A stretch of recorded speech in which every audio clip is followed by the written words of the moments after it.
Welcome to Sports, Clicks, and Politics with your hosts, Ben Hussong and me, Shawn Hannon.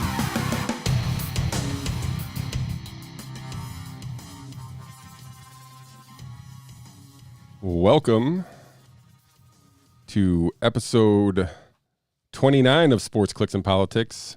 Thank you for joining us. Mr. Hussong, thank you for joining us. I'm thrilled to be here. How was your weekend? It was wonderful. How about you? Weekend was uneventful, just the way I like it. That's good. I think our Friday interview was pretty excellent that we're going to go through later in the show here today. Absolutely. It got the weekend started off on the right foot. Very informative. I thought Assemblyman Salka allowed us to kind of ask some medical questions with his background and then apply them to how we're handling it at New York State. So stay tuned for that later in the show. That'll end the show with the Assemblyman Salka's interview. I think it's about 45 minutes. So other than that, your Bills had a pretty good, what was it, Saturday they played, right? Oh, baby. Big weekend for the Buffalo Bills. Did you order your AFC Championship hat in your Sports Illustrated like football yet? I mean, I'm not that guy, but no. So I didn't order any of that, but I am thrilled by Congratulations. this prospect. Thank you. Listen. I mean, we talked early on that this was a likely scenario, right? You don't understand the pain of being a Bills fan for the last 20 years. I don't think anybody really can. Like Browns, Lions, yeah, I get it. But listen, the Bills have this awful way imaginable. Imagine you're a Falcons fan, but for 17 seasons, this keeps happening. Like your upside is maybe we can go 9-7 and sneak into the playoffs. That's all you're hoping for. There's nothing else. You got to sit through J.P. Losman. What was the other one? First round Trent pick. Edwards. Ryan Fitzpatrick was the highlight of Bills quarterbacks for about a 15-year period of time. I am not making that up. And I don't think people really grasp what the Bills mean to the city of Buffalo. Because let's just be frank, the city of Buffalo is not big enough to warrant having its own NFL team. It is basically the largest small town you could ever live in. But the Bills are such an integral part of the community. I mean, they won that game, and they got back into town at like 2 a.m. Eastern Standard Time. And there were over 1,000 fans at the airport standing outside in the 10-degree weather just to cheer for these guys as they walked off the plane. Like, that's what this team means to that city. It is unbelievable. It's so thrilling.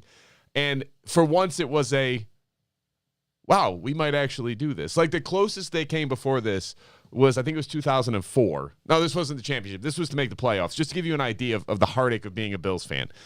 The Buffalo Bills need a win in Week 17 to make the playoffs. That's it. Week 17, they're playing the Pittsburgh Steelers. The Pittsburgh Steelers had already clinched their playoff spot and their home game, so they started their backup playoffs. And you're just sitting there as a fan going, I mean, why does God hate us? Like, what did we do here? Well, I did see a Facebook group that started a Super Bowl 50, whatever it is, Super Bowl parade. Sure. So I was going to invite you. That. Yeah, so I don't know if you already jinxed yourself and joined that parade. Probably. Okay, But I mean, what are you going to do? And listen, the fans are amazing. I mean, listen, Andy Dalton, when they finally broke the playoff drought, Andy Dalton threw a pass against the Baltimore Ravens to beat them on New Year's Eve, and that got the Bills into the playoffs, which admittedly they didn't deserve to get in the playoffs that year, but that got them in.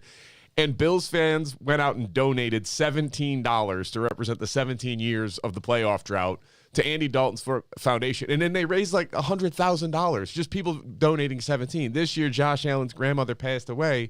And the same thing, all the Bills fans came out and donated $17 to O'Shea Children's Hospital to get a wing named after her. Like, the connection between, I get I'm biased. I haven't lived in all these other towns, but it's unbelievable to watch, especially as someone who really, really loves the Bills, but I'm not at that level. Like, I'm not living and dying every day by this, and I sort of remain like, it's football, it's fun. This is different in this town, and I couldn't be happier for them. It's so fun to watch them finally be good. Even in the game against Denver, they got backed up like 3 penalties in a row from 1st and goal in the 5, so it was 1st and goal from the 22. And a buddy of mine texted me, he's like, this is the weirdest feeling, because I just think Josh is going to figure this out and they're going to score a touchdown. Sure enough, come in and get the touchdown. And you're going, all right, this is an unusual feeling for Bills fans. We're not used to being able to rely on things going well. It's still going to take some time to adjust. Yeah, like I said, I lived briefly in Buffalo during one of the Super Bowl years. So the second Cowboy, whatever the Thurman Thomas helmet game was, that one. So what? That's a thing. That is a Bills fan right there. We were I think that was the Giants one actually, where our star running back, like the heartbeat of the team, the most talented player outside of the quarterback, comes out of halftime and cannot find his helmet. Like that actually happened. And the Bills fans, we just went, eh. Like, it wasn't even surprising. Sorry, go ahead. Yeah, no, that's what I'm saying. So, like, I kind of got to experience it as as a football fan, but not as a Bills fan. I watched the city kind of embrace the team, and that's obviously when they were in their heyday, the Kelly Gun and all that group there. So, they moved up to number 3 in my top 5, or Power 5, or whatever we're calling it these listen, days. I think that's a fair ranking for them right now. I think they might be the second best team. I think the Packers I have as number 2. I don't think there's any dispute that the Chiefs are number 1. They beat the Saints, who, in all reality, I thought played really good and still just didn't have enough. Just a couple key mistakes. That was it. That was the difference in the game. But I remember initially Romo commented on exactly the same thing I was thinking when he said it, so I feel good about myself, was I felt like the Saints played like the best series of defense that I possibly could have seen against the Chiefs, and the Chiefs still scored a touchdown. I think they sacked him twice. Like, they knocked him down. He was scrambling all over. He just kept completing passes. So they have tons of weapons, and obviously they have the best weapon in the league in Mahomes. They're the team to beat. For sure. Like I said, the AFC, I do think the Bills, because of Allen's just ability to make the big play, can compete, but they're going to need their defense to play, their best game of the year. So, like I said, I have the Steelers number 5, and I have the Saints number 4. So I just kind of flip-flopped the Saints down. But I think they're still one of the best teams. They got their quarterback back, and their defense again looked really good. I don't know. I'm excited for the NFL playoffs. We briefly talked about fantasy football. You eliminated this year. Nothing going on. This is the first year. I got nothing. I'm losing to the girl. Well, the girl's also in first place. She's in first place, so I'm losing to the first place girl. You misogynist. Good God. Yeah, so I need my Steelers to. I got 3 Steelers in my lineup tonight, so I'm going to need them to kind of make it happen for me. So yeah, I made 2 bad gambles early in the year. Number 1 is I drafted Miles Sanders in the first round, which seemed like a reasonable bet, but that backfired in a big way. And the other one was I used Devin Singletary as my fill-in back because I could go heavy on wide receivers and get serviceable production. And then Brian Dabble decided he hates running backs, and he will neither let them run the ball nor throw them the ball. What if Josh Allen hates running backs and he's just like, screw you guys, I'm going to run the ball in myself? Like, okay, I mean, they actually. I mean, doesn't McKenzie have a rushing touchdown? Yeah. Listen, they're going to block. Like, the dude's 5'80", weighs $180, but you got him in here blocking. I don't know. But listen, whatever they're doing is working. I'm not actually criticizing it. I'm just laughing at my ingenious philosophy going into this year. Sounds like you're a homer. No, normally I avoid Bills like the plague. This year I made a mistake on that one too. I should have gotten Stephon Diggs and Cole Beasley. Like, I should have taken any Bill that was on offense that I could have. Yeah. It would have worked out better. Yeah.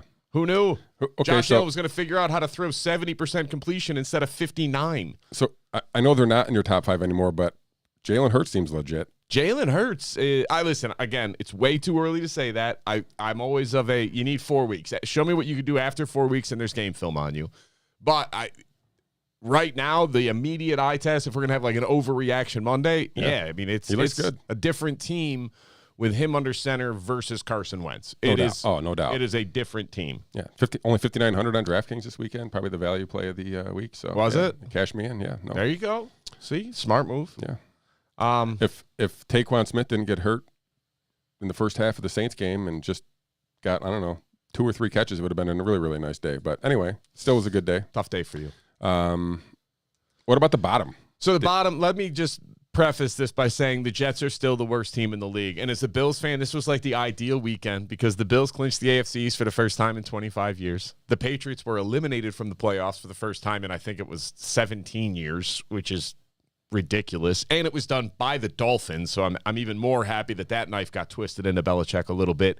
And the Jets screwed up their chances to get Trevor Lawrence.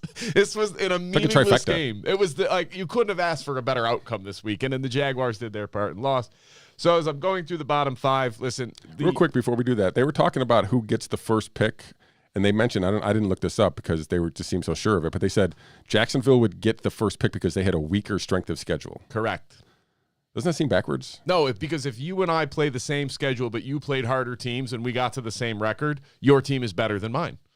Because I played worse teams and still couldn't win. I guess. That's the rationale. Okay. So, yes, Jacksonville is on pace right now, as long as they don't screw it up by winning a game, to have the number 1 overall pick. Not that I think they're ready to move on from Gardner Minshew or anything, but they just might take Trevor Lawrence. He'll screw it up and win. Somebody will, and I'm going to laugh when they both end up like going 2-0 the rest of the way. Anyways, the Jets are still the worst team in the league. They had a great game. I'm very happy for Frank Gore and a couple other guys on that team, Sam Darnold. I'm even happy that Adam Gase gave the middle finger to the entire organization by winning this meaningless game and costing them Trevor Lawrence before he exits stage left an hour after the final game concludes. The Jaguars are the second worst team, though. Like, they're impressively bad. Their defense is terrible. It's like they shouldn't even go out. I don't know why they bother sending them out. Like, they should try to negotiate with their team. Like, if we give you 3 points, can we just skip this part of the game and we'll move on? Every single time, they probably have better outcomes. The next worst team I'd still have is the Bengals. The Bengals are not good. I don't have a better way of saying this. They need Joe Burrow. Like, as much as any team possibly depends on one person, the Bengals depend on Joe Burrow. Wish him a speedy recovery. The 4th worst team in the league is the Houston Texans.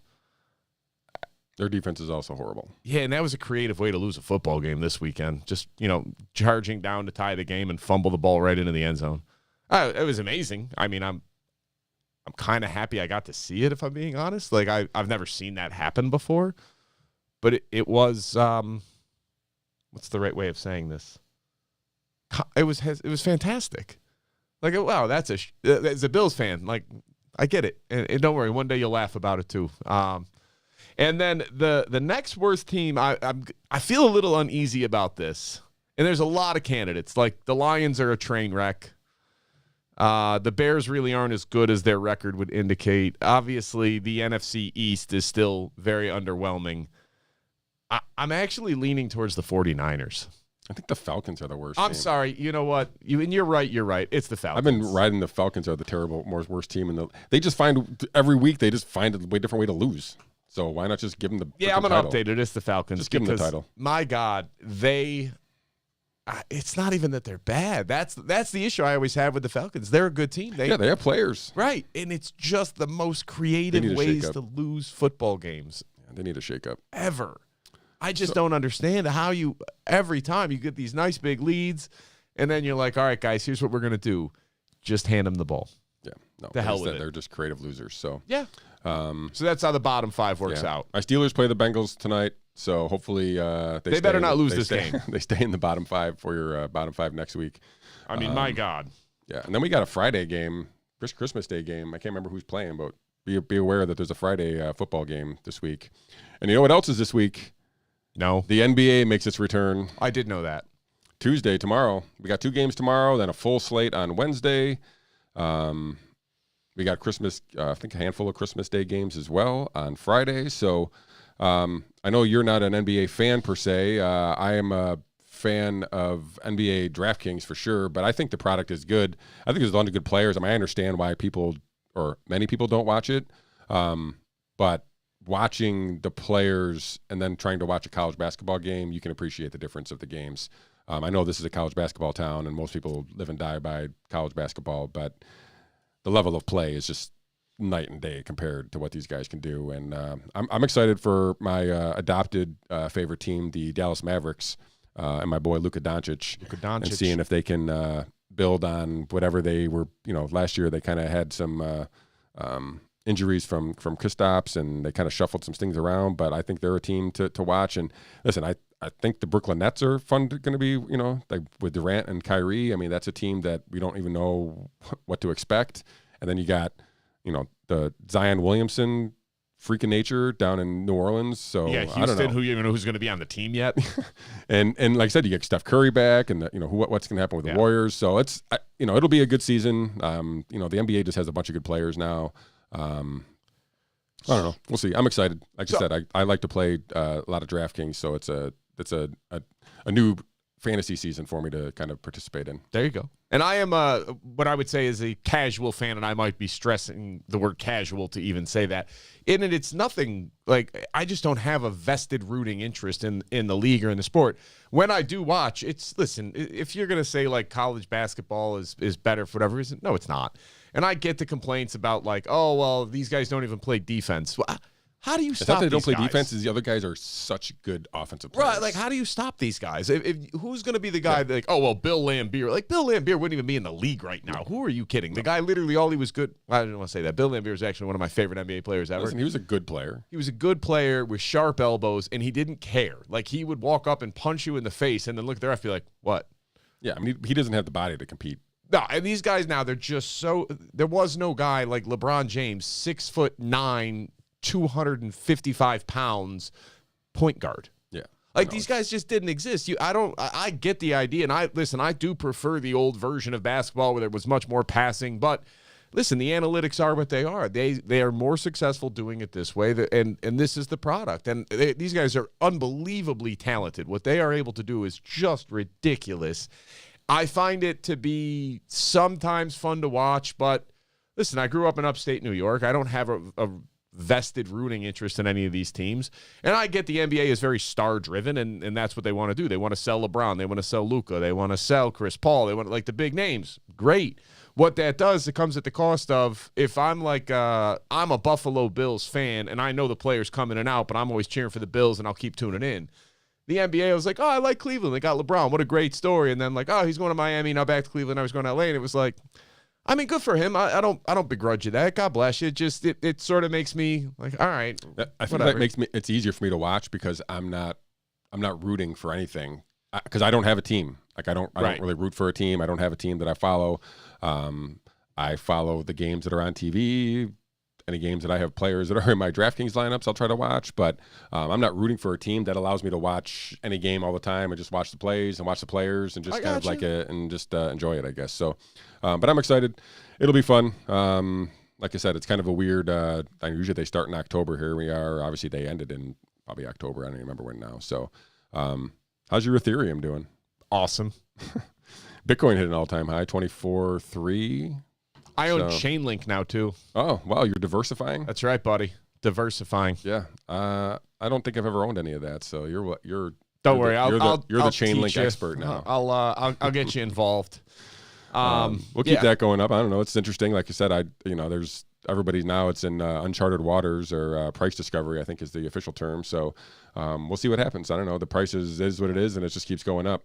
Also, we didn't really touch on this because it happened the day after our show too, but the Attorney General resigned here from the Washington there, Bill Barr. Yeah. I mean, I think that was kind of expected, I think, to some degree. At least it was hinted at. He's come under inevitable. The president kind of attacked him a little bit for holding back on the Hunter Biden stuff and among other things. But so I don't know. Interesting that we didn't really cover that when we were there.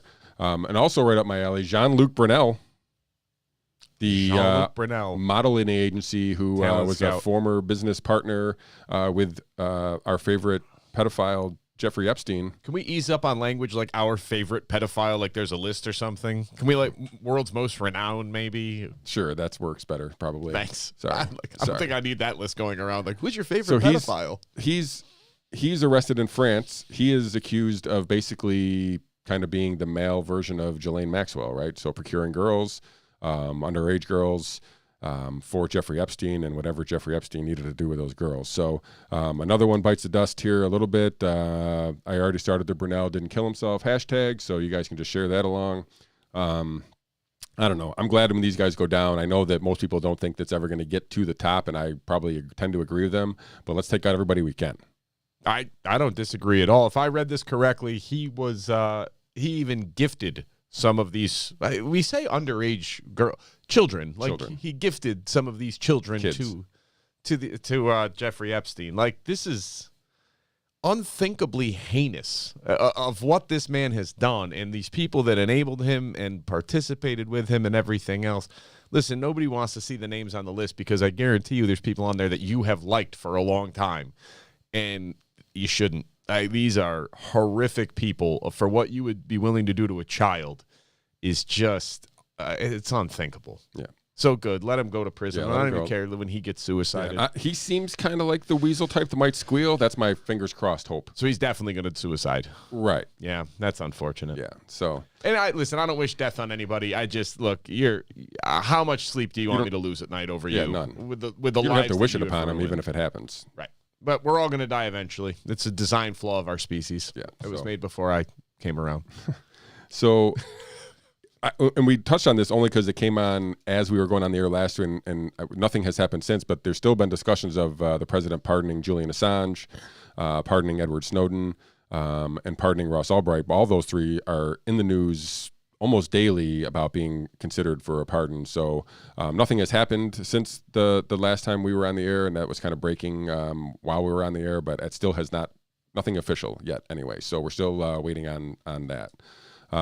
I would anticipate that he does it. I think so. I mean, it seems as there's enough smoke, right? Yeah, and not only that, it seems like did you see the Assange tape with Project Veritas? Yeah, where he called the State Department. He called the Clinton State Department and said, "Hey, there's some information that has been hacked from you guys, and I want to let you know about it, and trying to protect it from coming out." So all of the people who were, accusing him of purposely giving information and trying to hurt with blood on his hands because he killed people, he's done the exact opposite. So hopefully he is one of at least those three pardons. So I'm looking forward to that if it does happen. Now, with Chelsea Manning, yeah, I don't know the pronoun. I think it's she. She, yeah. Okay, so she wasn't pardoned, but did she have her sentence commuted?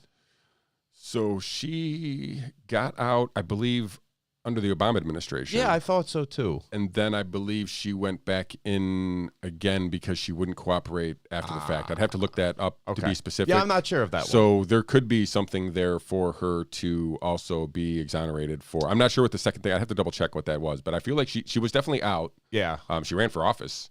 And then it's a shame she didn't win. She never would have gone back. And then she went back in for something, and I can't remember exactly what it was, for not cooperating, I feel like. But her original one was feeding information to Assange, right? Right. So she downloaded information onto a disc, like a Lady Gaga disc, I think it was, and just took it out of the building and then, handed it over to God, our security is incredible in this country. So yeah, I mean, I haven't seen her name brought up in the discussion, but if there's something out there, again, I'd have to double check and see what that second, why she went in a second time if she is. But yeah, we'll look it up. We'll talk about it next week. Yeah. Hopefully by then we've got maybe we'll have some news by then to actually talk about it. So there you go. We wanted to talk about Ben specifically wanted to talk about, this is where Ben makes us smarter a little bit, I think. You wanted to talk about asymptomatic spread, right? So there was this new report came out. Basically trying to find asymptomatic spread. So it kind of looked at a bunch of different studies. It kind of went back through some of this other stuff and came to some conclusions. Did you read through that? I did. Listen, it's nothing that we don't already know. It's just nobody seems to care. That's what I find so maddening about all of this is, look, asymptomatic spread and pre-symptomatic spread are two different things, okay? Pre-symptomatic spread means, if you are pre-symptomatic, as the name implies, you're going to get symptoms presently. So that's usually within a couple of hours to a couple of days, 1 or 2. That's pre-symptomatic. Asymptomatic means you don't have symptoms. You might have COVID. You might just have a positive PCR test. But either way, you don't have a cough. You don't have fever. You still can taste and smell. That's asymptomatic, and the symptoms never develop. So if you want to look at what the research indicates right now, please don't jump down my throat. This is not my opinion. I'm just giving you what the actual research says. Pre-symptomatic spread can happen, but it's exceedingly rare. It's very rare. It doesn't happen a lot. Most of the time when somebody spreads COVID-19, they have mild to severe symptoms. So it could only be mild symptoms, and the more symptomatic they are, the greater the likelihood that they can spread the virus, which is just common sense. I mean, this is the way every other respiratory virus in the history of humanity has worked. So the more severe your symptoms are, the more likely you are to spread. asymptomatic spread, I don't want to take too strong of a position on this unless the data changes, unless we see some really, really stark differences from what we're seeing now. Asymptomatic spread does not happen. Yeah. Period. It doesn't. And I get the argument of like, well, you can't tell if it's pre-symptomatic or asymptomatic. Right, but even pre-symptomatic is unbelievably rare. Like it's your infection rate is something like 0.3% versus severely symptomatic where it's almost 7. Like these aren't close numbers. And look, I don't know what to do with that information. I don't. I just know that we got to stop pretending like some of these things are true when they are not. And that's one of them that's just not true. We're talking about a vaccine and everything else, and people have to make their decision, and this is what we go into with Mr. Salka. Assemblyman Salka, I apologize. Sorry about that.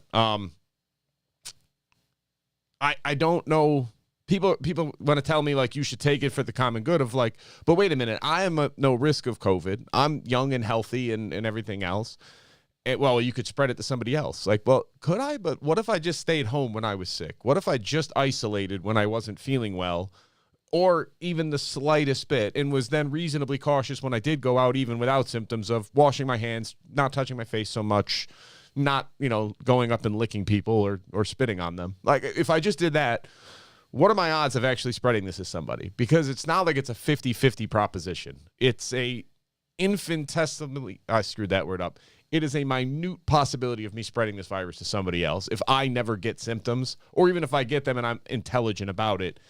It's no different. Yeah. That's what I find frustrating. Yeah, no, like I said, I just added to the list of things that seem to just won't die. So, I saw something over the weekend. It was when the Bills were they were coming back and a bunch of people went out there.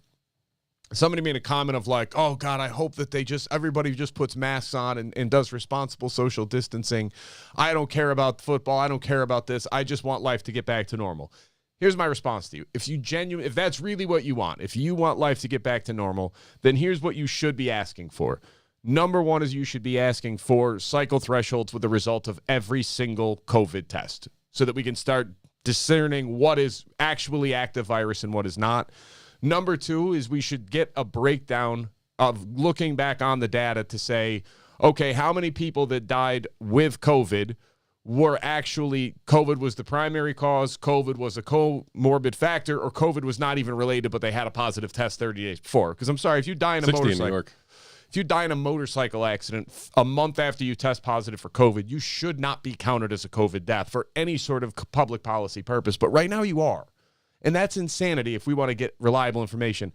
The last one that I think is overwhelmingly important, hospitalizations for COVID. How many of these people are in the hospital with COVID as the primary reason for them being in the hospital? How many people came to the hospital with COVID-19 symptoms and that's why they're there, or came for something else but then developed COVID symptoms severe enough to require them to stay in a hospital versus one of the studies I saw said about 20% of hospitalizations with COVID had a comorbidity factor of pregnancy. So you came in to get a procedure done to deliver a child or whatever else. You test positive for COVID, you count. No symptoms. You're not on any treatment for it, but you have it, so they have to treat you like that now. You're making bad public policy because we have bad information. So if you want life to get back to normal, let's get the accurate information. Let's find out how many people actually have a contagious viral load of COVID-19 versus a PCR test run to 40 cycles with a 97% false positive rate. Let's find out how many of these people in the hospitals actually are in the hospitals with COVID-19. I'm not telling you the number is 0. It's well above 0, but it ain't what we're reporting right now. And so it's inflammatory all over the place of we shouldn't want bad information. And what we're getting right now is inaccurate information, and we're expected to make decisions based on that. Yeah, and then we have, isolated situations, but I don't think this is unique maybe, but so right here locally, we had something like, 80 or, we had a large number of hospital patients who were without symptoms, waiting to be discharged from the hospital, just waiting on a negative PCR test, but they never got one. So the state would not let them leave and go back to their facility or wherever they were. They were basically mandated to stay at the hospital, taking up resources, taking up room, taking up time and effort from the personnel that were there. We had to come up with an agreement that New York State had to allow us to then move all those patients to an isolated facility just so that we can rid them of the hospital. And still they don't get to go home. They still have to go to another facility. But this is just a state-created problem that we're trying to find state solutions for. And what are we doing? Like there's other ways around this where we could just not be doing the things that we got us into this place to begin with. It's the problem that we always have is, God love the government. They try. But every time you come in and try this stuff, you're basing it on bad information. Like, listen, PCR test is a prime example of the PCR test absolutely run at 40 cycles results in a large number of false positive tests, meaning you have no symptoms, you're not going to get symptoms, you're not contagious, you couldn't be contagious, but they found some remnants of dead virus in your system. Okay, fine. There's no need for you to qualify. There's no need for you to quarantine or isolate, and you shouldn't really count as a positive COVID test. Like, you don't have or COVID. Case. Right, you shouldn't count as a case. That doesn't make sense. This shouldn't be a controversial statement. This shouldn't be something that anybody's making overwhelming objections to of like, no, we need to do it. Like, look, and I'm not even telling you to stop testing, although you should stop testing asymptomatic people, but that's another conversation for another day. Test all you want. Just include the cycle threshold. That's all I'm asking. Include the cycle threshold so you give people more information and not less, and let them make an informed decision on what they should do. And then we can get more specific recommendations from our healthcare people based on, hey, if you're at this level of cycles, absolutely you should isolate. Anything above 33 cycles is no, don't isolate unless you're exceedingly symptomatic. And if you're somewhere in between, be careful. You don't need to fully isolate, but just be aware that you do have, there's a low chance you could spread this. So if you get any symptoms, definitely isolate. And even if you don't, just be smart and try to limit your gatherings. That's it. Like, it's just good information to have. Well, I don't trust people to do that. I don't care what you trust. That's not your call. Like, look, we have rules for everything. And yes, nobody wants to get somebody else sick or to kill them. The problem is the rules are not tied to reality any longer. And why are we not doing this? Why do we not but this started in February, March. It's December. Have we really not had a chance to go back through all the deaths and at least have some level of discernment between, okay, this person died with COVID, but it also could have been the liver failure. And I know it's complicated. There'd be some gray area. Great. Let's at least get rid of all the ones that we know are insane. Like the people that died in car accidents or the people that were shot but had COVID. Yeah, especially since we're making policy based on this positivity rate, right, which is cases and positive test results that were just distortingly high. Right. And that is the overarching. And also hospitalizations. There is no reason for us to not want to know, okay, look, if I go in to get my arm, some type of an elective procedure done. Now it's serious. I got a torn rotator cuff or whatever else. Test me for COVID. I have COVID and I'm in the hospital. Okay, fine. But I think we would all agree from the standpoint of, hey, we want to make sure we're being smart and not overwhelming the healthcare system. That's not the same as someone getting COVID, going to the hospital and having such severe symptoms they need to be admitted. Look, I'm not trying to deny the severity, the lethality, the mortality, or anything else of COVID-19. It's very, very serious. What we're doing is insane. It just doesn't make sense. So, yeah, we're going to keep having these problems. And the problem I keep going back to is I get people are afraid, but all this is obedience to authority. Like, you're not asking any questions because you're made to feel guilty if you do. But the reality is all of this stuff is having very negative long-term consequences. And you're all going to, I shouldn't say you all, the people that are pushing hardest for all these rules and restrictions will be the same one that sit there and go, well, we never could have seen this devastation coming from the economic policies. Forgive my language, but bullshit. Of course you could have seen it coming. It's the most predictable people did see thing it coming. It's still coming, and it's not stopping, and it's not limited to America. It's going to happen in other countries too. Because of our economic decisions, because of our policy decisions. So these policy decisions are being made on bad data. I'm not telling you I want to suppress numbers. I'm not telling you I want to cover up information. I want accurate data. If you want life to return back to normal, let's start with accurate data. Because so far, all the mistakes we're making, every single one of them, PCR test settings, hospitalization counts, mortality counts, everything, every mistake goes in the same direction, and it's meant to inflate the number of cases, inflate the number of deaths, and inflate the number of hospitalizations. None of it is designed to counteract any of this. So if all of these things are trending as overcounting and overreaction, what do you think is going to be the overall response? This isn't rocket science. This is pretty simple. And look, we all want to believe, like, I don't trust people, but I trust government might be the most ludicrous statement ever measured with any level of sincerity. Because if you study history, if you study anything about civilizations that came before us, I don't care how far back or how recent you want to go, I think there's one underlying theme that you can take away from any study of history, which is politicians and bureaucrats do not have your best interest in mind. If you are, you should never give them the benefit of the doubt, because every time throughout history that this comes up, if you bet against that, you got about a 99% win rate.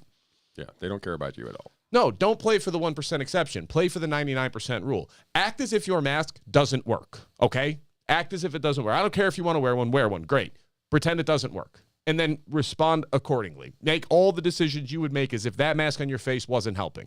That is the smarter way than putting on a mask even though you have a cough, but you really need to get to Walmart to pick up a few last-minute items. Don't do that. Pretend your mask doesn't work and make the health decisions you want to make. Wash your hands more often. Don't accept that just because the government says something is good for you, that they have your best interest in mind. They don't. If that happens to benefit you, great. But what's way more important to them now is not acknowledging that they got some stuff wrong and they're covering it up actively. And it's insanity to watch this in real time and think this is the world we live in. This is actually reality right now. And I used to read things about how in the past all stuff happened and you go, man, how would people just go along with that without asking any questions? I will never ask that question again. I now see entirely how people just go along with whatever these government officials say without asking any questions, without asking for any proof, or without asking for any evidence that it's working whatsoever, because they play on your emotions and they divide everybody up into sides. And that's how we got where we are. And they do it well. It's the only thing they're good at, that and killing people. That's the only thing the governments actually do well. And that's where we got to talk to Assemblyman Salka, because we got to kind of marry the two. The health response is, 30 plus years in the health field. Like I said, he's the former director of the Cardiopulmonary Services at Hamilton Hospital. He was just elected to his second term in Assembly. I think he's on the something health committee there for the state. So we get to touch base with him. We touch on pretty much everything that we talked about here for the last few weeks. We didn't go into PCR testing at all, even though he did seem interested in that and had some knowledge on that after our interview. But we didn't really touch on that. But we did touch on masks, and we touched on the restrictions, and we touched on just, where we went, where we got here, or, where we started in March and how we got to where we are here. So, Mr.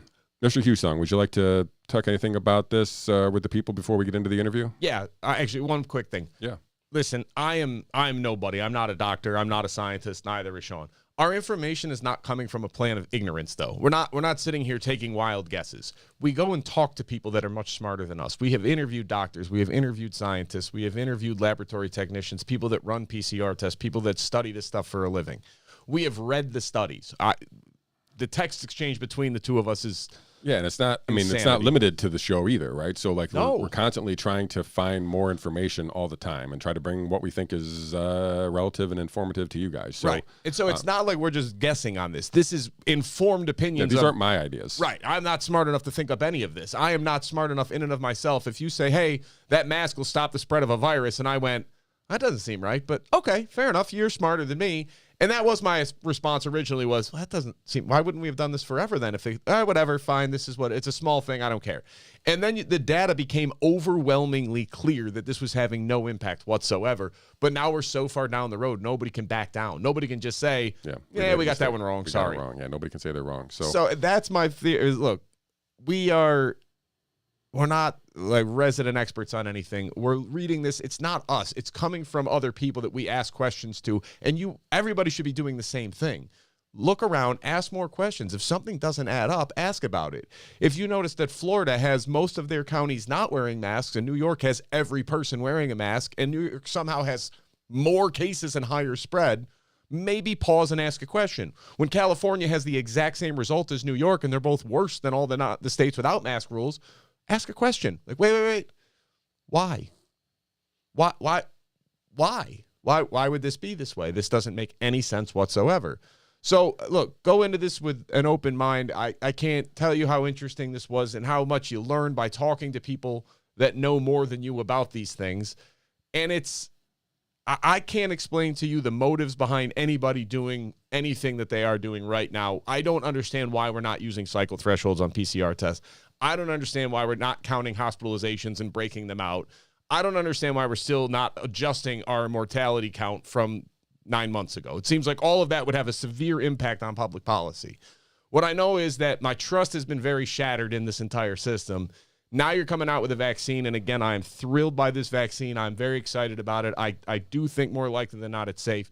But now we're also introducing rules that are going to say the state is going to force me to take this vaccine. Okay, well, now I have more questions of, wait. I know that you're inflating test counts through the PCR tests. I know you're inflating hospitalizations by counting anybody with a faulty PCR positive test as a COVID case and a COVID hospitalizations. And I know that the mortality rate is, I don't know the right way of saying this, moderately inflated. It's higher. We're listing it as higher than what it is. That doesn't mean COVID is not lethal. It is. I know. Please don't jump down my throat over that. But all of these numbers are inflated, and you're using that as the justification for why you are going to force me to take a vaccine. No. You want me to be on board with you mandating my healthcare decision from a vaccine standpoint and what's going to happen to my children? You need to give me accurate data, because what you're giving me right now is not accurate. It is inflated, and I'm not taking any guesses as to why, because, my God, I don't want to go down that road. I'm going to side on it's just general government incompetence. But you know why? Because they're not forced to give it, because the press is not holding them to account, right? So they're not even asked the questions. I mean, we ask questions, but nobody cares. That's right? true. So if people actually who had, I don't know, a blue check mark next to their name on Twitter, or somebody who was actually a curious reporter in some low town, someplace, anywhere in New York or any state in the world, I guess, any state, wherever. So just have some curiosity from the media would at least ask the questions, and maybe they would be presented with some answers. I don't know. I just want the answer to be, look, it might come back that the number of false positives are okay, it's not anything crazy, and instead of like the huge case numbers we have, it's half. All right, well, that's still significant, and we should still plan for that, but we should treat it with the number that it is. And our hospitalizations would probably drop by a fair amount if you only counted COVID hospitalizations versus overall hospital usage. Okay, that helps us make better decisions on how to fight the virus. Right, we can allocate our resources better. It makes total sense, and nobody's doing it. There's no downside to any of this. It's just a matter of doing the work. But nobody wants. I mean, listen, do you think it's honestly a coincidence that the New York State Department of Health has not released the actual number of nursing home fatalities in New York State yet? Do you think there is any legitimate reason they have not been able to triple verify their numbers, which are all kept on an online system and tallied every day? You think it literally is going to take them 6 months to find those numbers and verify them? That couldn't have been done in a week? Again, the one everlasting lesson from history that you can learn is never, ever assume the government, the politicians, or the bureaucrats have your best interest in mind. Question every motive, question every decision, and make them lay out the proof. Right now, we're not doing that, and that is a tragedy. All right. So without any more further ado, I guess I'm going to bring the interview on for Assemblyman Salka. I do want to let everybody know that we do have our next week interview already lined up. He is a PhD. He's a scientist with a PhD from in organic chemistry from Notre Dame, but he has done a lot of research into masks. So we're going to do a whole interview on masks. So that'll be fun for everybody. He sounds like an idiot. Well, so, you know. I'm just kidding. Yeah. This will be fun. He's written a few articles. I'll share those, obviously, as we get through closer to next week. But I'm looking forward to that as well. I'm sure everybody else is. So, Mr. Hussong, I want to thank you again for taking the time. And without any further ado, Assemblyman Salka. I want to welcome to the show New York State Assemblyman representing the 121st District, covering parts of Madison, Oneida, and Otsego counties.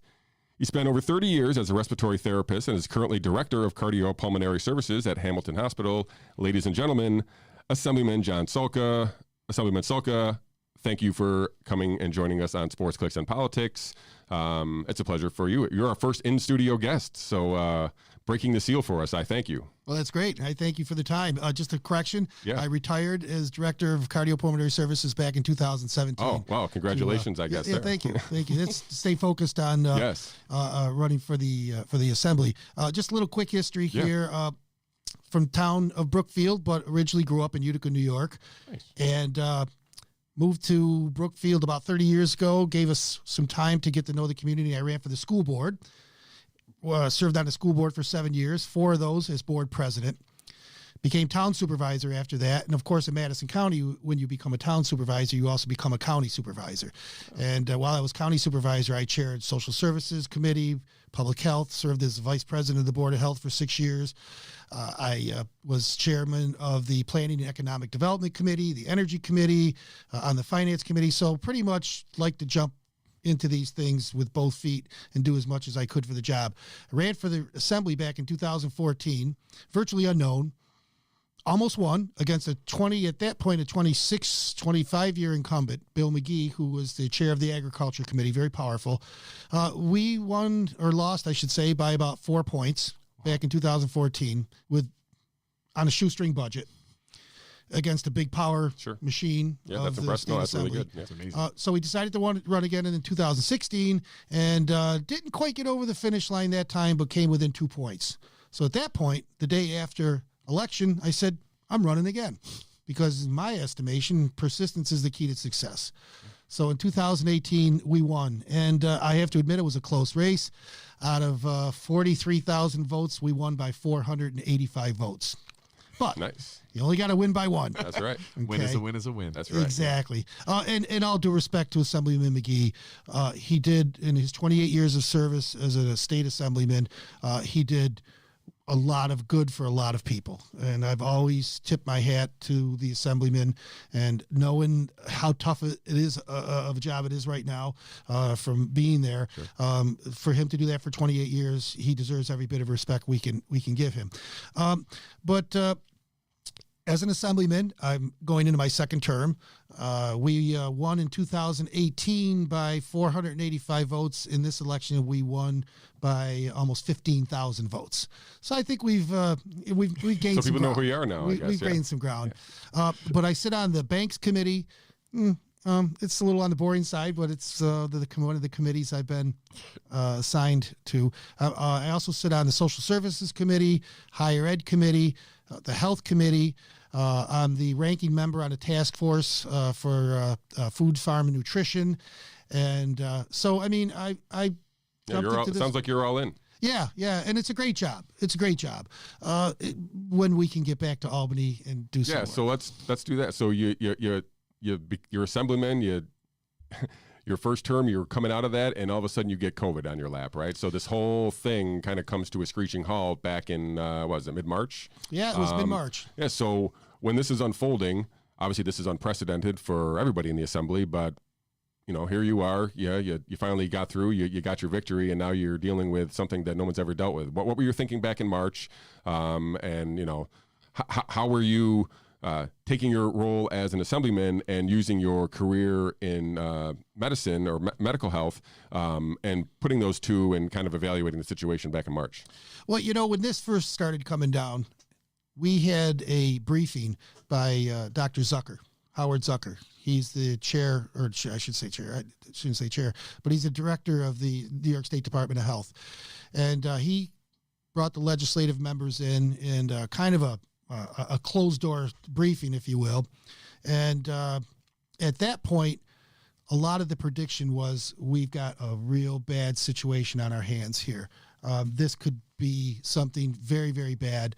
They were talking about having to have 30,000 ventilators, and this could, potentially kill hundreds of thousands, if not more. And the way he described it, and I had an opportunity to talk to him after this briefing on a medical level, and the way he described the virus, this was going to be a really bad one. And as a respiratory therapist who ran ventilators for 30 plus years, both in neonatal intensive care units and intensive care units, when someone says they need 30,000 ventilators, we're looking at something very, very bad, very bad. Fortunately, we didn't need that many ventilators. And as a matter of fact, that's pretty much par for the way this whole approach to this crisis has gone. A lot of overreaction. All due respect, this is very, very bad. It kills a lot of people, in particular our elderly, which are the high risk. But at that point, we were looking at something that we were all very, very fearful that was going to have a very, very troublesome scenario. And again, like I said, I'm glad it didn't pan out that way. But right after that briefing, we go to the floor of the New York State Assembly, and before us comes a bill that would have appropriated $40 million to fight coronavirus. Now, keep in mind, with this briefing fresh in mind, you're looking at something that you have no idea what we have to do to manage this. And of course, our first and foremost job to our constituents, our commitment is for safety, to make sure that them and their families are safe. So before us came this bill for this $40 million, and attached to it was a bill that increased the governor's executive powers. At that point, it made sense, at least, to make sure that decisions that have to be made quickly are made in that fashion. And that was my understanding, was to grant him this authority would have given him the ability to be able to think quick, because this is an ever-evolving situation. Sure. Right, and if we're under situations where we have to go through some kind of procedure, then you could cost lives. So totally makes sense. Instead of calling the legislature back into session or presenting, because the legislature, believe me, you can get bogged down in a lot of debate, and which is a great thing. It's a great thing. It's the American way. But our point was to be able to make those decisions quickly. Where it fell through was this. We were supposed to be able to come back after 30 days and review those powers. That was the only reason that I could justify voting for this, was, okay, fine, but if we need to clip his wings on this, we'll clip his wings. And the legislature never came back into session to do that. And when they did, all they did was discuss and pass a bunch of anti-cop bills. They didn't talk about reining in the governor's powers. They didn't talk about the budget deficit they were looking at. All they wanted to do is get up on their soapbox, and they wanted to talk about how bad cops are. So my frustration was, wait a minute, we agreed to give him the authority, but we also said it comes with this caveat that we review those powers. Well, like I said, the majority would never call the legislature back in session, or if they did, they set the agenda, and this was never on the agenda. So looking at that, our conference has been demanding over the months, get us back into session, so that we need to put this guy's powers in check. And it just simply hasn't happened. We don't know actually if it will before the end of the year. The rumor is they're going to call us back into session, but to do what? To pass a bunch of bills to increase taxes. So is there anybody on the other side who is looking to try to get this discussion going from the Democrat side? Yeah, as a matter of fact, there's an assemblyman. His name's Ron Kim, and he's from Queens. He's a Democrat from Queens. He's been actually working with our caucus, and we've been working with his to come up with legislation that would say, finally, Governor, no more. Yeah, obviously, I'm understanding that it runs through April, right? It runs through April. It sunsets in April. And I would hope that the legislature will not renew it. But you got to keep in mind, and this has been a problem with the legislature for a long, long time. And now it's even worse because the state Senate, through this past election, now gained a supermajority. So they don't even have to pay any attention to a gubernatorial veto. The legislature has been dominated by downstate Democrats for a long, long time. And they set the tone, and they set the laws, and they set the debate. And until people realize this, and I think they are, I think they're starting to wake up to this, we absolutely need to change what the power structure is in Albany. Absolutely. And we've been working hard to try to do that. So what is the path forward, do you think? Well, I think the path forward is this, is that obviously, at least in my short experience in the assembly, but along with 18 or 19 years of political experience through it, is you have to do the old-fashioned way. You have to give power back to the people. You have to give that authority back to the people.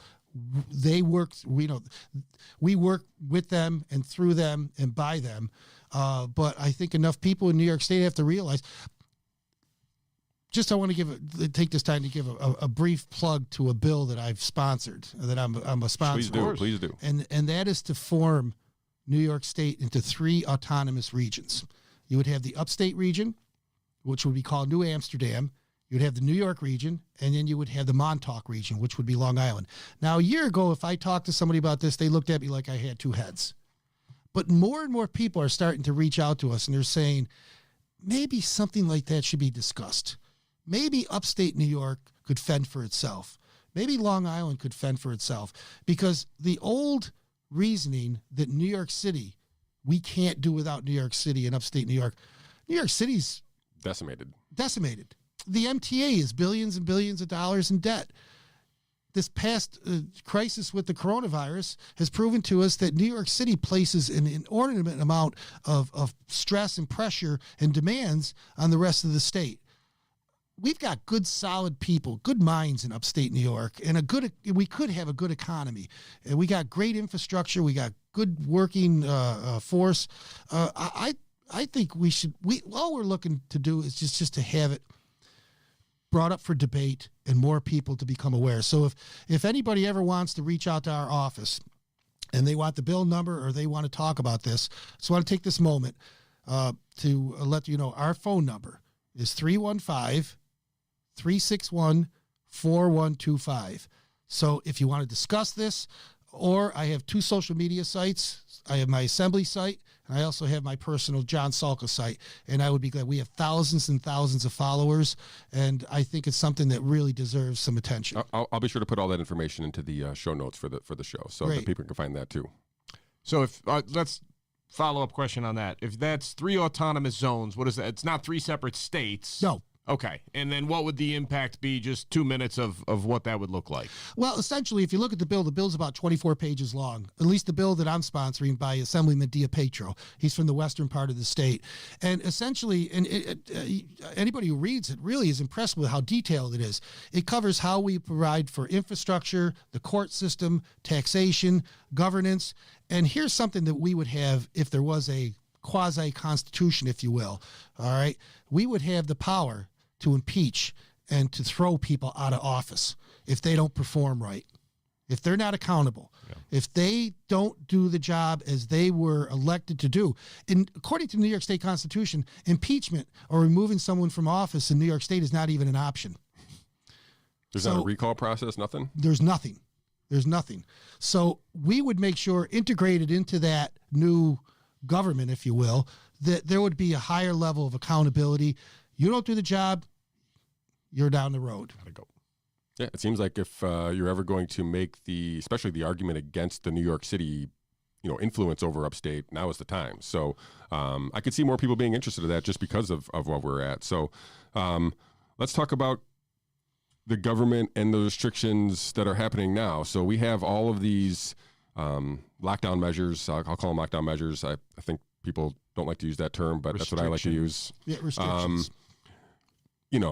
From everything, the mask mandates, the gathering limits, the indoor-outdoor dining thing, the social distancing.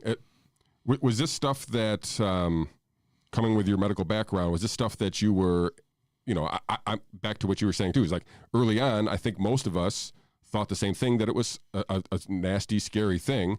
I think most people's behavior reflected that, and most people did these measures without a government mandate anyway, and then we were having a more, I guess, responsible reaction from our populace, but the government wasn't happy with that, and they enforced these mandates on top of that. So do these mandates, did they make sense early on? Do they still make sense? What was your thoughts on some of these restrictions? Well, when we first, again, we're approaching this crisis, this pandemic, almost, you would have to think maybe overreaction is a little bit better than an underreaction. Sure. So let's make sure that we got all our bases covered. But over time, both the scientific and the political community have learned a lot of things. Okay, the medical community has learned a lot.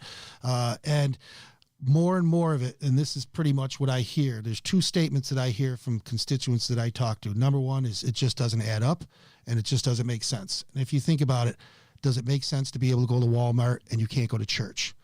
All right. Does it make sense that you go into a restaurant and you can take your mask off as soon as you sit down, but as soon as you stand up, as soon as you put those legs underneath you, you have to put a mask on. So I think most people are starting to look at these mandates and these regulations or whatever directives are coming from the governor's office, because it seems like everything comes from the governor's office now.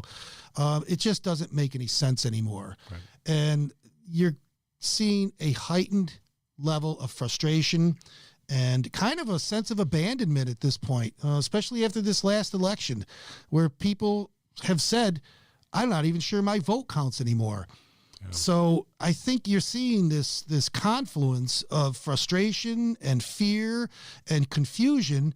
And someone was talking about the rollout of the vaccine, and it's a very important component to fighting this. I'm hoping that we focus on our high-risk communities, our elderly. But out of all this, we have a bill, as a matter of fact. It's Assembly Bill 11172, and it essentially gives people the choice about whether or not they want to receive the vaccination. It's not an anti-vax bill. It's not anything that we're looking to scare people with, but it's simply allowing rational, mature adults to make a decision about whether or not they want to have receive a virus that's had minimal amount of time to be tested. I read a piece coming out of the UK the other night. Now they're making sure that women who are lactating, women who want to have, who want to become pregnant, they shouldn't be taking this.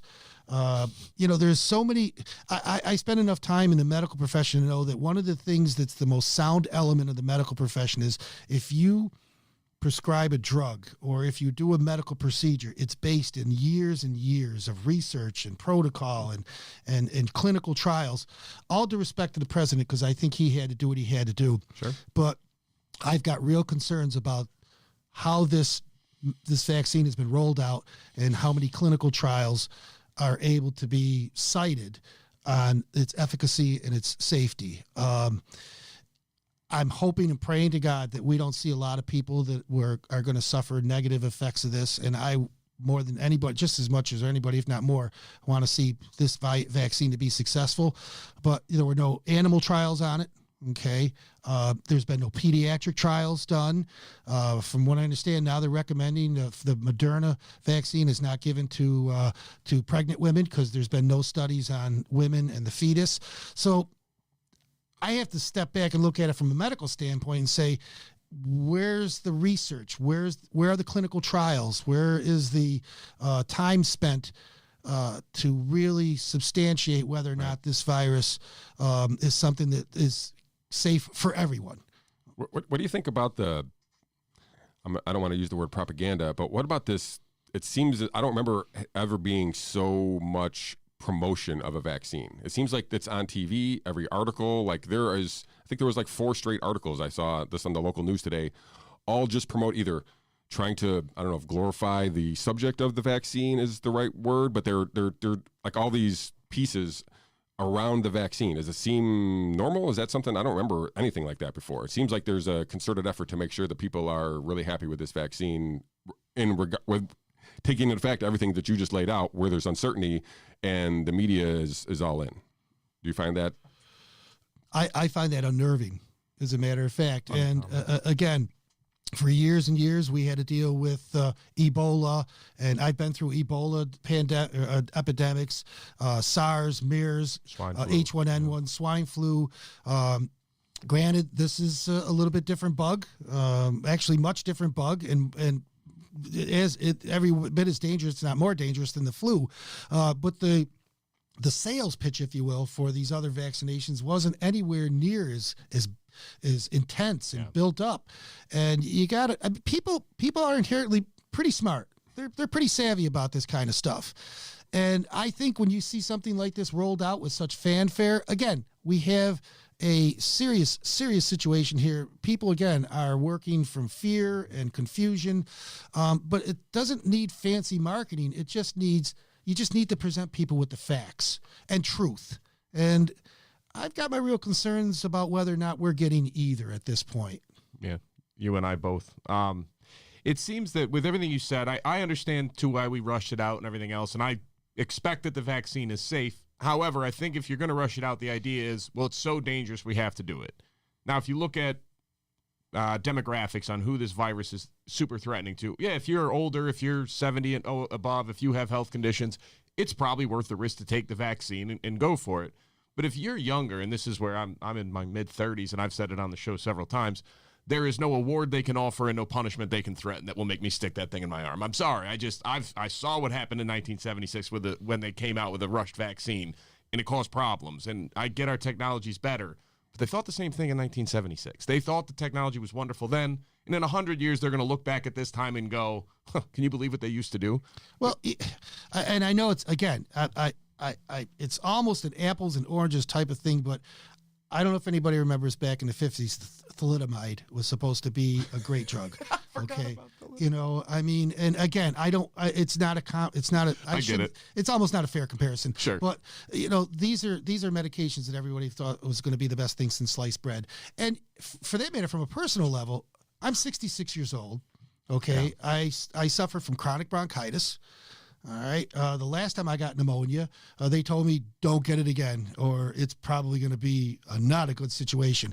But, you know, so if there's anybody who's a candidate for this vaccine, but I'm going to use my powers of choice, okay, my God-given powers of choice, and you know, that's what our bill provides for, and I'm going to do a wait and see. I want to see more clinical evidence. Sure. I want to see more efficacy.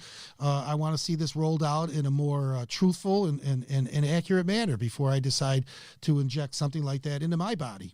So let's speak to that a little bit. I obviously am a very, very huge proponent of the choice aspect of everybody has to make this cost-benefit analysis. Now, I get kickback from people every now and then of it's so bad and you could spread it and everything else. So let's go revisit. I think there's some discrepancy in understanding versus reality. Perception versus reality is different.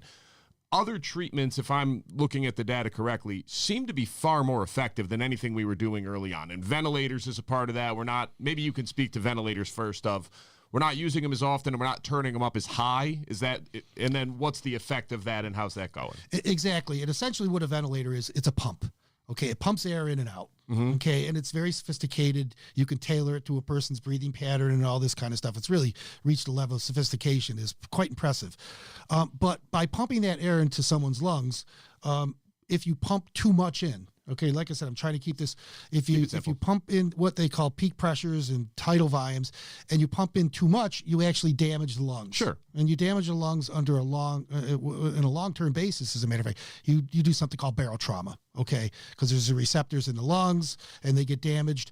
And so, what I'm afraid of is we're going to see an explosion in chronic lung problems, even worse than we have now, you know, from the way these things are being treated. Now they're finding, too, that simply by turning the patient on their stomach, what they call pronate, putting them in the prone position, that the lungs are able to drain and inflate better without having to put them on invasive ventilation. And of course, there's non-invasive ventilation, something called BiPAP, that people are now being treated with that is much less damaging to the lungs. So again, my point earlier that we're learning as we go along on this, and that's a good thing. That's what medicine's fantastic about, is to learn as we go along. And I think we're still in the learning curve on this vaccine. Sure. So I tend to think, and again, I'm not an anti-vaxxer. But people are saying to me, well, your bill is putting the cart before the horse. No one's forcing anybody to take this vaccine. Well, 3 years ago, and I mentioned this earlier, 3 years ago, if they told me that they were going to repeal the religious exemption for vaccines, I would have said, you're crazy. And you know what? They did. Right. And again, we're not looking to instill paranoia. We just want to have rational decisions made by rational people, given the facts. That's all. That's all. And now, on social media, I'm accused of encouraging people to get sick and die. People are saying, "Shame on you as a medical professional. How could you possibly?" Yeah, but heard that once or twice. Right. You know, we're saying things that are going to cause people to get sick and die. That could be nothing. Could be farther from the truth. I spent 32 years dedicated to keeping people alive. Okay, and there's no one more passionate about making sure that people are safe and healthy than I am. But there are questions out there that deserve to be answered and asked and answered. On the same vein here, the big fear early on was how novel and how new this was, and nobody had any immunity. We were all as susceptible. And early on, we didn't understand. It looked like mostly older people and unhealthy people, but it was any age and everything else. How novel is this virus? And then compared with, like, I don't know if you've looked at the studies on the T-cell immunity in populations. Can you put that into layman's terms of what that means or what the potential implications are? Well, as I said, you know, this is a nasty bug. There's no doubt about it. And the way that in the papers and the studies that I've read, the way that this RNA type virus operates is almost it's very unorthodox, if you will, the way that this attacks so many systems at once. And that's been the big problem, is because it's something that could cause what they call multi-organ, multi-systems failure, although it targets mostly the lungs. Right. But if you're not breathing, it's pretty much, that's the whole ball of wax. So, this is a virus like we have not seen before, but also in the same respect, a lot of the information on this virus has been coming out of China. Now, we already know who are we supposed to believe when any information comes out of China.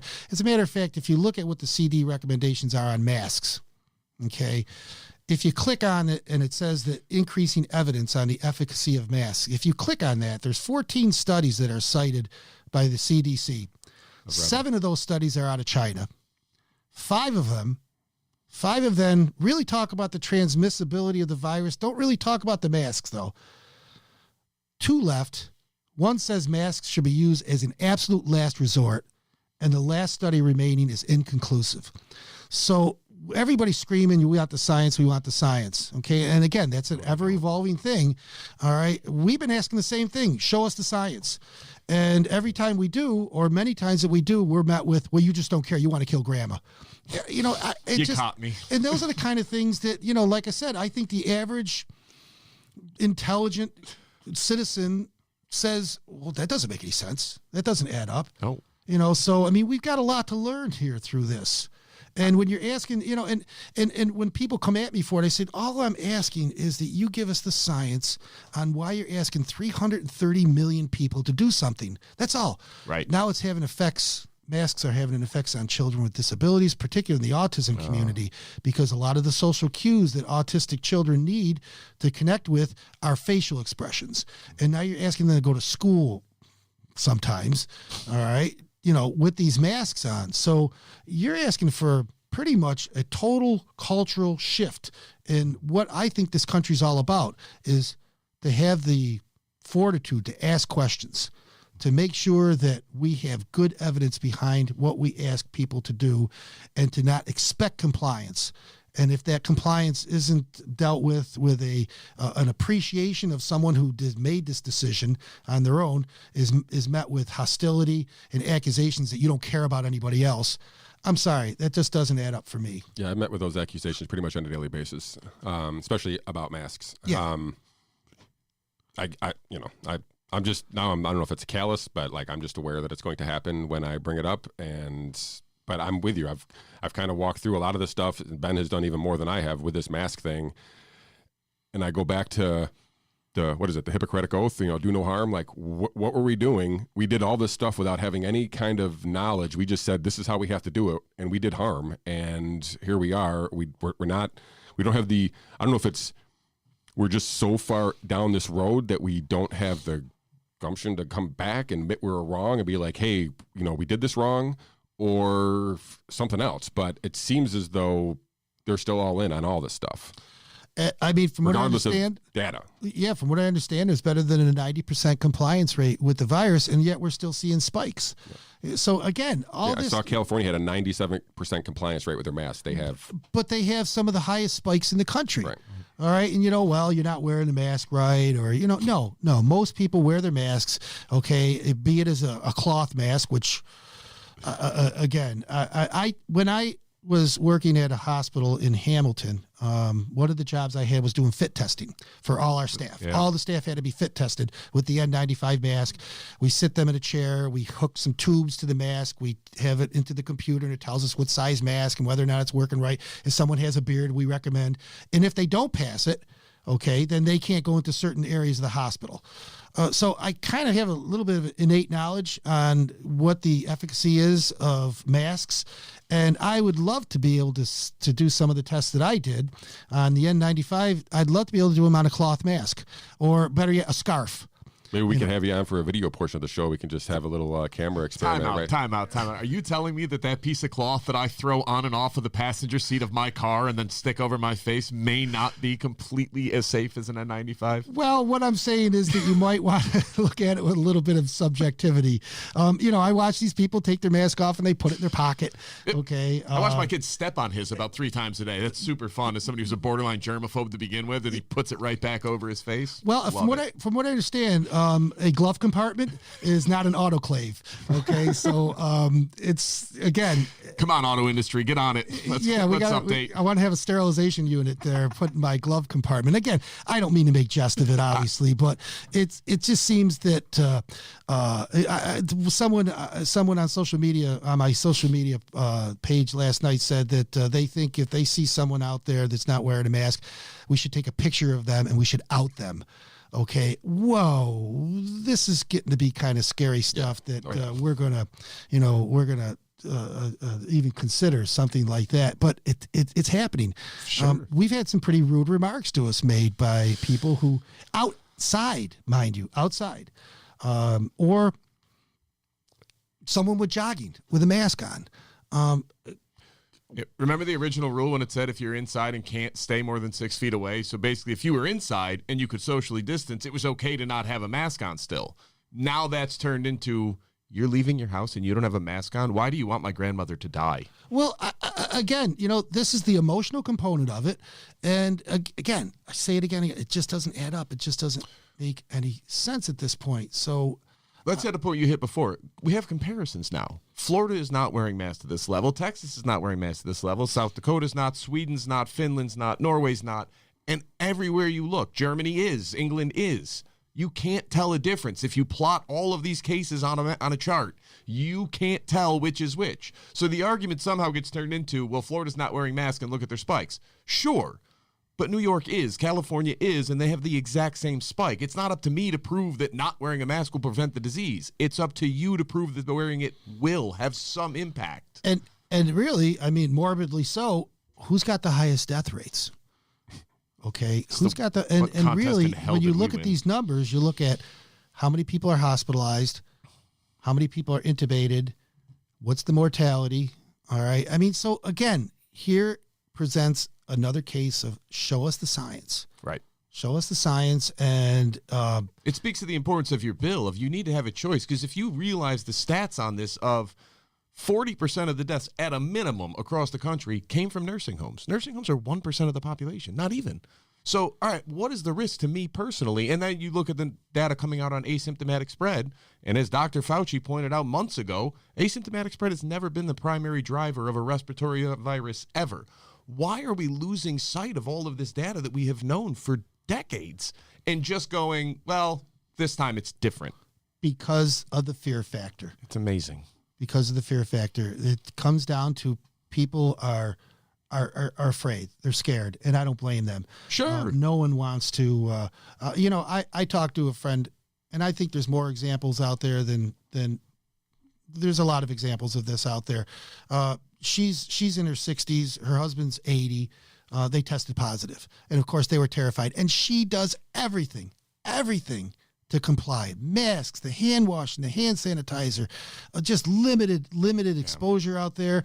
And I said, oh, gosh, are you okay? She said, yeah. She said, we ended up with a sore throat. This is her 80-year-old husband.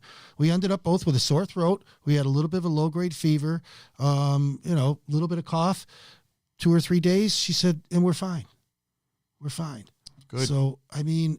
And to piggyback on the mask thing, too, like I think it sets up people to think that they're safer and more secure than they actually are. So they're putting maybe vulnerable people in situations that they shouldn't be because they have this mask on, thinking that it's providing them protection, that it actually isn't. Like, that's a bigger concern for me. Not first of all, not knowing, we've never done this before, not knowing whether or not this is going to work, doesn't seem to have working, whether or not there's actually harm to the wearer. I don't know that there's been any kind of study to actually know that or not, but it's the false sense of security that these masks are presenting to these people who are putting themselves in situations that they probably shouldn't be in otherwise. Exactly. And that's a great point. Watch the average person and how much they fiddle with that mask.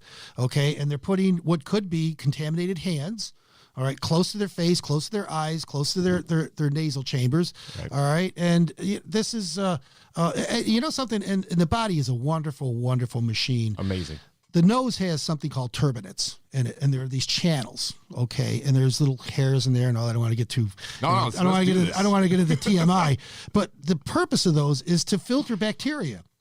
Okay, if you put a mask on, okay, you're pretty much kind of no longer, you're short-circuiting that filtration system that you have, and not to mention the fact too that a lot of the acuity of the virus depends on what they call viral load. Okay, the number of actual viral particles that you inhale. With a mask, you're pretty much trapping that bacteria, those viruses in the mask. So there are some studies out there that show one way or the other, okay, that it doesn't, that it does. Again, the science is still evolving on this, but if you sneeze, do you sneeze into your mask? No, you take your mask off, you sneeze. There, you've just released the particles, you put your mask back on. It's just about as silly as sitting down there at Thanksgiving dinner and taking your mask off, taking a fork full of food and putting the mask back on. But these are what people are recommending. So unless you go to the French Laundry, then you can just then do you go to the whatever French you want. Laundry. Exactly. So, I mean... It's mind-boggling that how much people will ignore the common sense aspect of it. And my fear is always that, look, if you have any symptoms whatsoever, stay away from people. And the idea that you see people going out, like I talked to somebody who does contact tracing, and they still go out, but they wear a mask. They're like, well, I had a mask on. It doesn't matter. If you're sick, don't go places. This is common. This is like disease prevention 101 that we learned in 3rd grade. Wash your hands and stay away from somebody when you're sick. And here's one other thing that really is a matter of concern, and I think you're going to be able to see this more and more. You're going to be able to observe this more and more in the upcoming months, is we're going into flu season. Remarkably, the number of flu cases has dropped precipitously. Almost zero. Now, granted, flu really doesn't kick into gear till usually January, February. All right. But there's a lot of cases of flu coming up. And remarkably, these cases of flu or people that are dying, cardiac arrest, renal failure, a number of other diagnoses, lo and behold, on their death certificates now is COVID. So, I mean, again, this is why we need to be vigilant. If, in fact, a friend of mine who is a coroner told me that he knows that this gentleman, 78 years old, died of cardiac arrest. He knows that. The guy had a lot of comorbidities. He was in renal failure. He was sick. Sure. He passed away, had a cardiac arrest, COVID.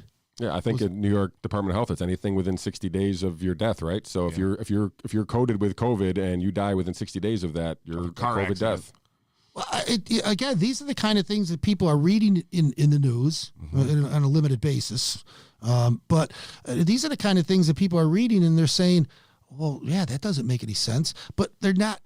They should be going that one step farther and saying, we're not going to accept this. But do you think they're not going that one step farther because of the shaming and all this other stuff that's going on with it? I mean, like, I have no problem standing on an island of one. So, like, I can be on an island of one and be totally fine with it. I don't think most people can. And so even if they believe it, they're just willing to just go with the go because I'm not welcome on your island? I'm just saying I can be. All I'm right, not saying curious. I am. You're more than welcome. I'm just saying I think most I don't think I people wanna come anymore. are uncomfortable standing on an island so small. And if they have an unpopular opinion, they're not going to tell it. I mean, well, I think it's a human element or a human need to be wanted. Okay, and humans are social animals. Sure. Okay, which brings in a whole nother argument, if we could, about how this is denying that basic need and that basic right to be social. How can you be social with a mask on? All right, but also, people want to be accepted, and they don't want to be threatened. They're kind of basically non-confrontational, and I think what this does is this threatens that it gives them that threat urge, that they don't want to be disagreeable, and I just worry because so many times in the history of medicine, there's been things that have been done that were set in stone. It was gospel, and another study Leaching. comes up or something, and years later they find out we probably should not have done that. So the guy that came out and said the reason you're having high infant mortality rate is because you have doctors working on cadavers at night and then delivering babies, and they're not washing your hands. And if you just wash your hands, I think it would stop all of this. And everybody laughed at him and called him a quack. The idea of settled science drives me nuts. There's no such thing. We're constantly learning, and that is the beauty of our species. Is we are relatively smart, but how much more we're going to know in 15 years is amazing. And hindsight is 20/20, obviously. Right. Okay. And again, because of the seriousness of this, at least the perceived seriousness of this, and I'm not belittling it or anything. I've been accused of that. Okay, but I think we just need to start to rationalize and not emotionalize this issue. seems like great advice. Tell me if I'm way off in this, and I might be because I am not a doctor whatsoever, but I've read more scientific studies in the last 9 months than in my previous 36 years combined. Like I've kind of gone down this rabbit hole way too far. It seems to me early on, we have 300,000 deaths attached to COVID in the United States. That's the number that gets thrown around. I don't know what the real number is, but if that number is accurate, that means nobody else has died of medical error in this entire time, which seems to me as a statistical impossibility. We've made mistakes and we know it. Using ventilators to the way that we were, we wouldn't do that now. Using some of these other treatments, we wouldn't do that now. We weren't giving steroids early on. We're giving them now. Some of these antiviral medication, the remdesivir, all of this stuff now, the treatment's so much better. So I'm not discounting any of the people that died. But the idea is, moving forward, there's no way you're going to see that same level again because we are avoiding so many of these problems now. Is that crazy, or is that an accurate way to look at it? No, I think it's a very pragmatic way of looking at it, and I think that again, as more people are informed, and through venues like this, and that's one of the things that I try to do almost on a daily basis, is just to disseminate information that we can say has a basis in fact or truth. It's not conjecture. It's something that we feel confident. And if in fact we are found wrong, and we can be, and that can be based in research and fact, we'll be first to admit it. You should have the room to be wrong and it not be the end of you. You can be wrong and then come back again. Our egos are not that big, okay? I mean, I believe me, I've been called out a lot of times on things, especially by my wife. But I'm just saying, though, that what we need to do is just to step back, take a deep breath. Now, of course, they're recommending that we don't get together for Christmas. This is insane. Mm-hmm. This is one of the most sacred, honored holidays, at least in this country, if not through the world. And they're asking us not to group together, all right, to celebrate Christmas. Again, this is the stuff a year ago I would have said, yeah, okay, you know, what have you been smoking? You're so much nicer than I am. You keep using the word they ask and they request. They're not asking or requesting. They're ordering and edicting. Edicting's not really a word, I know that, but I just felt like I could Well, sometimes being an elected official, you have to have certain, That's fair. So. I just get to throw haymakers from back here. I do want to throw one more point out there for your bill in particular and why I do think it's so important. Now, I'm not a doctor. I was a lawyer. Technically still am. I just keep paying the money. And Does that make you a doctor? Saying I'm a juris doctor. Right. That's right. This is why nobody likes lawyers. Anyways, what strikes me as, okay, everybody, like the vaccine, you're so confident in, good, congratulations, whatever else. Just in case anybody was a little bit curious, pretty much every pharmaceutical company has it built in of liability protection that even if they did knowingly cover up some side effect or anything else, the odds of you being able to sue them and win are about zero. There is no liability on them at this point. So if you think that does not incentivize companies to cut corners to make profits, I can tell you from my study all through law school and limited time practicing, you are overly optimistic, and that is not based in reality. That there is so much experience to the other side, particularly with the pharmaceutical industry. They've done it before. They'll do it again. If this one ends up to be safe, great, but it's not because they took the time to make sure it was safe. Let's just, this is where I think the choice is so important of, we don't understand the long-term effects of this. We couldn't. It's brand new technology. And if any industry was going to risk your life at the behest of making an extra dollar, it is this industry. They have done it at every opportunity they've ever been given. Yeah, it's sad but true. When I was working in the hospital, some of the slickest three-piece pinstripe suits came in, from the pharmaceutical companies. And they got paid to sell drugs. Right. The bottom line is, if I sell this medication, I'm going to get a bigger check, So it's kind of sad in a way, obviously, because we do have we do have a very sophisticated and very it's a good way that we are able to provide these medications. It's amazing. And these treatments for people. We've made unbelievable. There is medical miracles out there. For sure. It's mind-blowing really how far we've come. There really are. Truly. But again, with profit being the biggest motive, and now you have no liability whatsoever, Again, I'm not telling you not recipe. to get it. I'm not telling anybody don't get the vaccine. I'm not saying it should be outlawed. I'm not saying it should be paused. I'm saying if you're going to look down on somebody else as if I am so inherently selfish and don't care about anybody, please understand it's because I've done the research. I know the low risk of asymptomatic spread. I know that if I get sick, I'll stay home. COVID is of zero statistical threat to me. But I also know this industry, and I've seen what they've done in the past. I hope it's safe. I believe it's safe. I'm not willing to gamble it because the cost-benefit analysis doesn't line up for me. COVID is not a big enough threat to me and my family for me to say, yeah, sure, take my 7-year-old son and jam that into him just to be extra safe. Like, nope. No, I think we'll wait and see on this one, and everybody should have to make that decision for themselves. No politician, no governor, no president, no anybody should be able to look me and say, yeah, I don't care.